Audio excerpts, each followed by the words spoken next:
شعبان کا لفظ اپنی بزرگی پر دلالت کر رہا ہے۔ شعبان کی شین بتاتی ہے کہ یہ شرف والا مہینہ ہے، بزرگی والا مہینہ ہے۔ شین سے اشارہ ہے شرف کی طرف، شرف عزت اور بزرگی کو کہتے ہیں۔ عین سے اشارہ ہے علو مرتبہ کی طرف کہ یہ مہینہ بلندیوں والا مہینہ ہے۔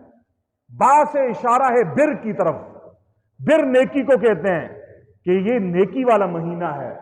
الف سے اشارہ ہے الفت کی طرف، الفت محبت کو کہتے ہیں کہ یہ محبت کا مہینہ ہے۔ اور نون سے اشارہ ہے نور کی طرف کہ یہ نور والا مہینہ ہے، روشنیوں والا مہینہ ہے۔ تو شعبان کی شین بتا رہی ہے یہ شرافت اور بزرگی والا مہینہ ہے۔ کوئی شرافت اور بزرگی اور عزت حاصل کرنا چاہتا ہے وہ شعبان کو کمال ہے، رمضان سے پہلے شعبان میں عبادت کا اہتمام شروع کر دے، فرائض کا اہتمام کرے، نوافل کا اہتمام کرے، اللہ کو راضی کرنے والے اعمال کو بجائے اس سے شرافت مل جائے گی، اس سے شرف مل جائے گا، اس سے عزت مل جائے گی، اس سے بزرگی مل جائے گی۔ شعبان کی عین بتا رہی ہے یہ علو مرتبہ والا مہینہ ہے، جو بلندیوں کا طالب ہے، جو رتبے کا طالب ہے، جو مقام کا طالب ہے، وہ شعبان ہی کو کمال ہے، اس سے بلندی مل جائے گی، رفت مل جائے گی، مقام و درجہ مل جائے گا۔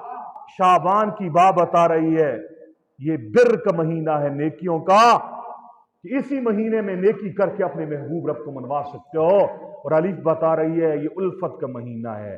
الفت محبت کو کہتے ہیں کہ اللہ کے محبوب بننا چاہتے ہو، مخلوق کے ہاں بھی محبوب بننا چاہتے ہو تو شعبان کو نیکیوں سے کما لو۔ اور نور کی طرف اشارہ ہے، روشنی چاہتے ہو، دل کی روشنی چاہتے ہو، چہرے کی روشنی چاہتے ہو، تاریکیوں کو ختم کرنا چاہتے ہو، دل کو منور کرنا چاہتے ہو کہ میرے آقا کے دلوں سے گناہوں کی سیاہی دھل جائے، آئینے کی طرح ہمارے دل پاک صاف ہو جائیں، ہمارے چہروں سے گناہوں کی نحوست جو ٹپک رہی ہے یہ دھل جائے، صاف چہرے ہو جائیں۔ رمضان سے پہلے صاف چہرے لے کر، نورانی چہرے لے کر، نورانی دل لے کر اللہ کے حضور جائیں، روزے بھی رکھیں، سجدے بھی کریں، تو اس کے لیے شعبان کو کما لو، شعبان کو کیا کر دو؟